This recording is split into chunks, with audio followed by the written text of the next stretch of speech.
Dear students, हमने अब तक उपसहसंयोजक यौगिकों के बारे में पढ़ा।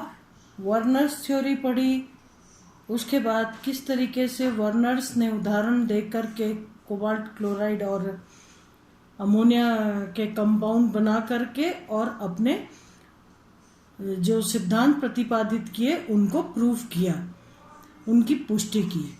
उसके बाद आपने पढ़ा टाइप्स ऑफ लिगेंड्स, जिसमें मोनोडेंटेट, बायोडेंटेट, एक दंतुक, द्विदंतुक, दोहरे दंतुक लिगेंड्स और मेटल कीलेट्स या कीलेटिंग लिगेंड्स, कीलेटिक कारक लिगेंड्स के बारे में पढ़ा। आज हम उपसहसंयोजक यौगिकों का नामकरण के बारे में पढ़ेंगे। शुरुआत में उपसहसंयोजक यौगिकों को सामान्यतः उन्हें बनाने वाले व्यक्तियों के नाम से जाना जाता था, जैसे कि PTNH3 4, PTCl4, मैग्नस सॉल्ट। इसी तरीके से NH4 और NH4 Cr NCS4 NH3 2, इसको इसके वैज्ञानिक के नाम से राइनी सॉल्ट कहा जाता था। लेकिन वैज्ञानिकों के नाम तो एक ही था, और जब वैज्ञानिक अलग अलग सॉल्ट्स बनाने लग गए, फिर एक नई समस्या खड़ी हुई कि किस प्रकार से हम नामकरण किया जाए, और इसलिए रंगों के आधार पर इनका नामकरण किया जाने लगा। अब जैसे CONH3 6Cl3, इसको ल्यूटियो कोबाल्टिक क्लोराइड कहा गया। ल्यूटियो का मतलब होता है ऑरेंज या नारंगी। इसी प्रकार से CONH3 5Cl Cl2 परप्यूरियो cobaltic chloride, परप्यूरियो का मतलब पर्पल, बैगनी। इसी तरीके से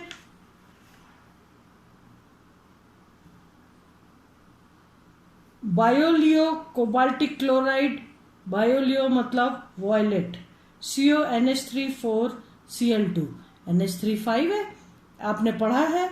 NH3 4 हो तो 2 क्लोराइड अंदर आ जाते उपसहसंयोजन क्षेत्र में। उनका नाम जो है बायोलियो कोबाल्टिक क्लोराइड कहलाया गया। लेकिन ये ज़्यादा दिन तक नहीं चल पाया, इसलिए कि कई कंपाउंड्स यौगिक एक ही रंग के बनने लगे। फिर समस्या वहीं खड़ी हो गई आके कि अब क्या किया जाए। 1971 में IUPAC द्वारा नामकरण के सामान्य नियम दिए गए। IUPAC आप जानते हैं, international union of pure and applied chemistry के द्वारा एक पर्टिकुलर, एक खास तरीके से इन यौगिकों के नामकरण के नियम दिए गए, जो 1986 और 1994 में 94 में वापस से संशोधित किए गए। इन IUPAC नॉमेनक्लेचर सिस्टम के हिसाब से, IUPAC नामकरण सिस्टम के हिसाब से, धातु जब सीधा लवण होते हैं, जैसे आप साधारण लवण के केस में पढ़ते हैं कि साधारण लवणों में पहले हम धनायन का नाम लिखते हैं, उसके बाद ऋणायन का नाम लिखते हैं। बात हम साधारण लवण की कर रहे हैं। इसी क्रम में जब भी कोई साधारण लवण होते हैं तो पहले हम धनायन का नाम लिखते हैं, उसके बाद ऋणायन का नाम लिखते हैं। जैसे अमोनियम क्लोराइड, सोडियम क्लोराइड, ये साधारण लवण हैं जिनमें धनायनों को पहले कहा जाता है, ऋणायनों को बाद में कहा जाता है। आप जानते हैं कि साधारण जो लवण हैं उसमें हम दोनों ही आयनों की संख्याओं को नहीं लिखते हैं। जैसे अगर उदाहरण के तौर पर अगर देखा जाए तो एल्यूमिनियम AlCl3 को आप एल्यूमिनियम ट्राइक्लोराइड कभी नहीं कहते हैं, आप कहते हैं एल्यूमिनियम क्लोराइड। ठीक है। इसी तरीके से अमोनियम क्लोराइड, सोडियम क्लोराइड, यहाँ पर ऋणायन या धनायन किसी की भी संख्या को नहीं लिखा जाता है साधारण आयन के केस में। अब आप जानते हैं कि कोष्टक में मतलब कोष्टक में जिनको लिखा जाता है वो इस यौगिक का संकुल वाला भाग होता है। जैसे यहाँ पर संकुल भाग पहले है और बाद में ऋणायन लगे हुए हैं। यहाँ पर आप देखिए धनायन पहले लगे फिर संकुल वाला भाग है। तो कुल मिला के पहले जो भी साधारण आयन धनायन होते हैं उनको लिखा जाता है, फिर संकुल अणु को लिखा जाता है, और यदि आगे धनायन न लगे हुए हो ऐसे केस में संकुल आयन को लिखा जाता है, क्योंकि जरूर वो धनावेशित होगा और बाहर ऋणावेश लगा हुआ है।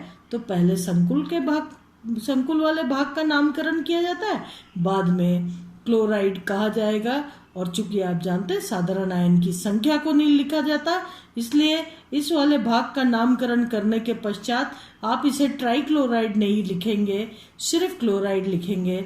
जैसे 6 एमीन मॉलिक्यूल लगे हैं, आपने कहा हेक्सा एमीन, 6 एमीन लगे, और फिर कोबाल्ट धातु आयन लगी हुई है कोबाल्ट, और इसकी ऑक्सीकरण अवस्था कोबाल्ट की +3 ऑक्सीकरण अवस्था है, क्योंकि आप देख रहे हैं यहाँ से लेके यहाँ तक का जो संकुल है पूरा यौगिक है उस पर कोई आवेश नहीं है। इसका मतलब ये जो 3 ऋणावेश लगे हुए हैं ये संकुल वाला भाग पर 3 धनावेश होने चाहिए, इसीलिए 3 धनावेश 3 ऋणावेश से मिलकर उदासीन यौगिक बना रहा है।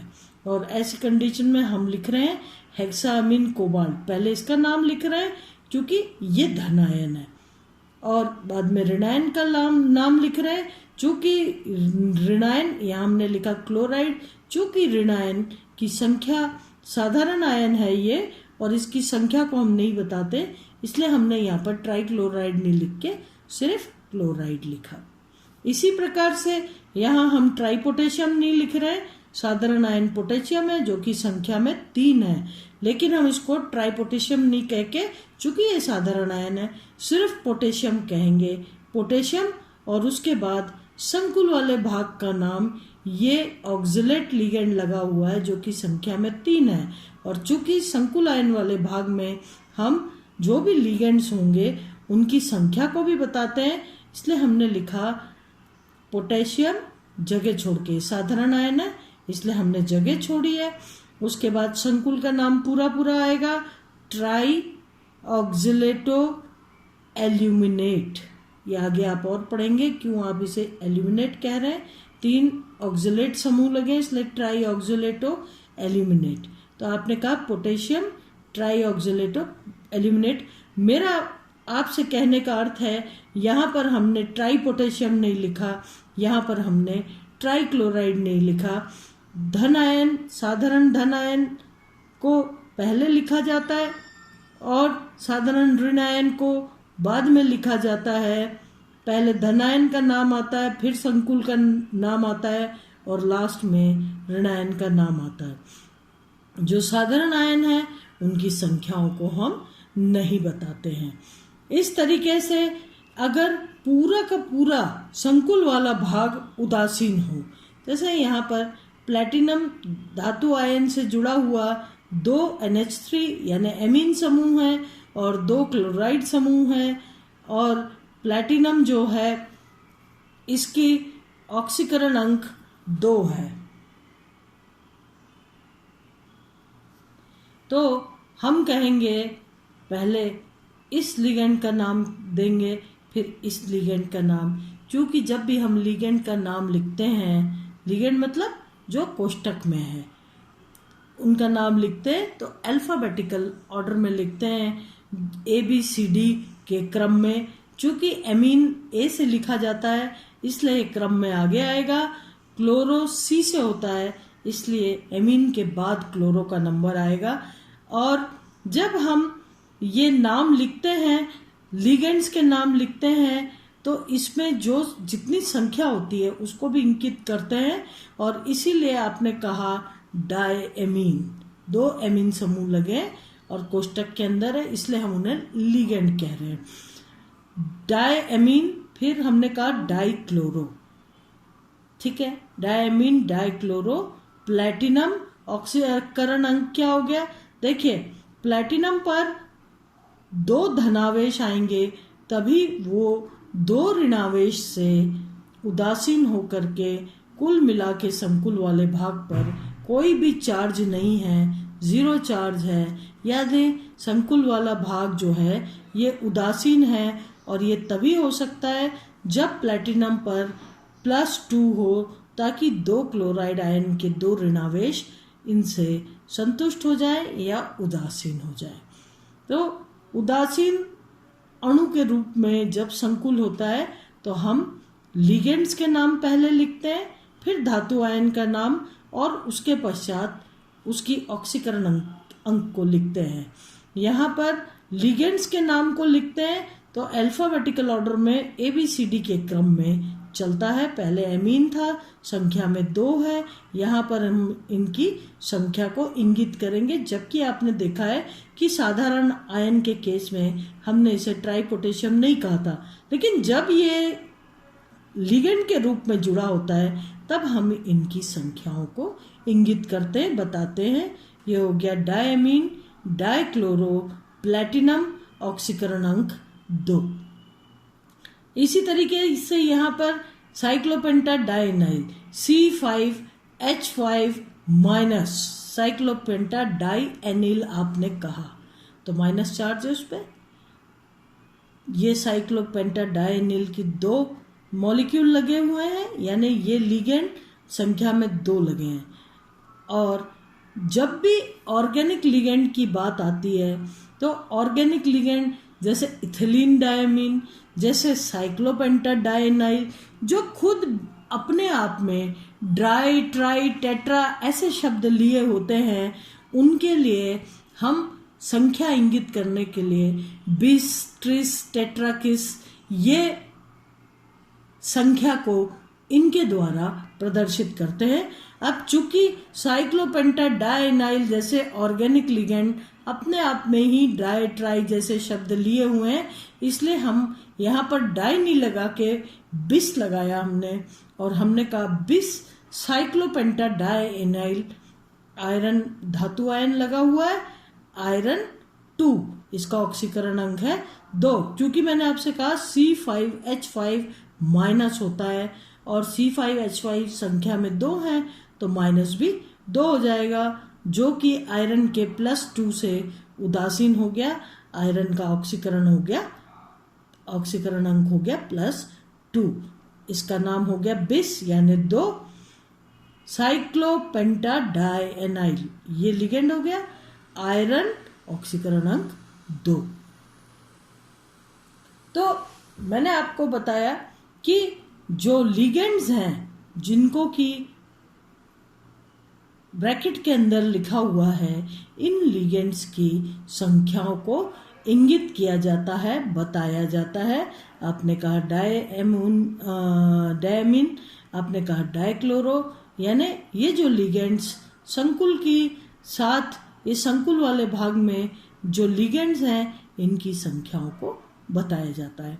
दूसरी बात, अगर कार्बनिक लिगेंड्स जुड़े हुए हों, जैसे अपने आप में डाई ट्राई जैसे शब्द ले रखे हों, चाहे इथिलीन डायमिल, साइक्लोपेंटा डाइनाइल, फिर डाइथिलीन ट्रायमीन जैसे शब्द होते हैं, इनमें खुद में डाई ट्राई जैसे शब्द होते हैं, इसीलिए इनको हम इनकी संख्या को 20, 30, टेट्राकिस जैसे शब्दों से प्रदर्शित करते हैं। अब ये जो साधारण आयन की बात अपनी पूरी हो गई, पहले धनायन और लास्ट में ऋणायन को लिखा जाता है। दूसरी चीज है इनकी संख्याओं को नहीं बताया जाता है। ब्रैकेट के बाहर वाले साधारण आयन होते हैं। इसके बाद ब्रैकेट में जो संकुल वाला भाग है, इनमें जो लिगेंड्स हैं उनकी संख्याओं को इंगित किया जाता है।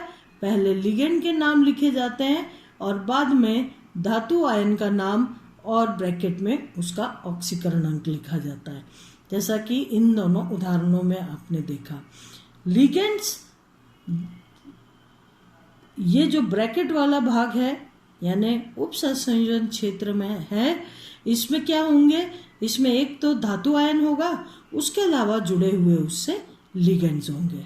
जब हम संकुल वाले भाग का नामकरण करते हैं तो जितने भी लिगेंड होते हैं सबको अल्फाबेटिकल ऑर्डर में लिखते हैं, यानी ए से जेड के क्रम में लिखा जाता है। इस तरीके से जो भी लिगेंड्स लगे हुए हैं अल्फाबेटिकल ऑर्डर में उनका नाम आ जाता है, अंत में धातु का नाम आता है और उसके बाद ब्रैकेट में उसका ऑक्सीकरण अंक आ जाता है। जो ब्रैकेट में लिगेंड्स हैं, आप जानते हैं लिगेंड्स धनावेशित, ऋणावेशित या उदासीन तीनों ही अणु हो सकते हैं, और ऐसी कंडीशन में हम उनका नाम अल्फाबेटिकल ऑर्डर में लिखते जाते हैं।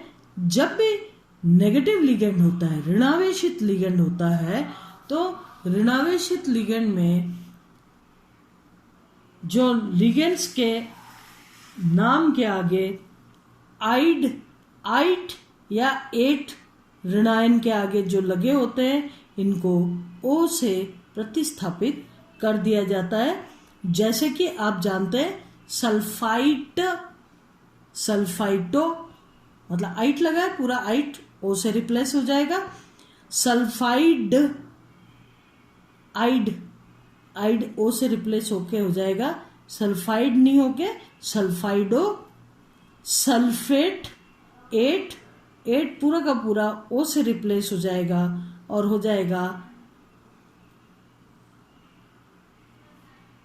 यहां पर आप एक चीज नोट करिए, आइट और एट, इनके जो ई है लास्ट में ये ओ से रिप्लेस होगा। आइडो हो जाएगा, आइटो हो जाएगा, एटो हो जाएगा। सल्फाइड, सल्फाइडो हो जाएगा, सल्फाइटो हो जाएगा और सल्फेटो हो जाएगा। लेकिन कुछ लिगेंड्स ऐसे होते हैं जिसमें पूरा का पूरा ये जो आइड है ये ऑक्सीजन से रिप्लेस हो जाता है। जैसे कि उदाहरण के तौर पर फ्लोराइड, आइड जो है पूरा का पूरा ओ से रिप्लेस हो जाता है, प्रतिस्थापित हो जाता है, सब्स्टिट्यूट हो जाता है और फ्लोराइड की जगह हो जाता है फ्लोरो। इसी प्रकार से chloro, bromo, iodo, cyanide, cyano, oxide, oxo, peroxide, peroxo, hyper oxide, hyper oxo. इस तरीके से ये कुछ लिगेंड्स हैं जिनमें आइड पूरा का पूरा हट करके पूरा हट जाता है ऑक्सीजन के द्वारा, या आइड पूरा हट के सिर्फ ओ लग जाता है। Fluoride, fluoro, chloride, chloro, bromide, bromo, iodide, iodo, cyanide, cyano, hydroxide. इस तरीके से पूरा आइड जो है ये ऑक्सीजन से प्रतिस्थापित हो जा रहा है और वो इनके नाम हो जाते हैं किनके, ऋणायनों के। जो लिगेंड्स ऋणावेशित होते हैं उनके नाम के आगे के आइड, आइट और एट के जो ई हैं ये ऑक्सीजन से प्रतिस्थापित होकर के सल्फाइडो, सल्फाइटो, ठीक है, और सल्फेटो ये हो जाते हैं। पूरा आइट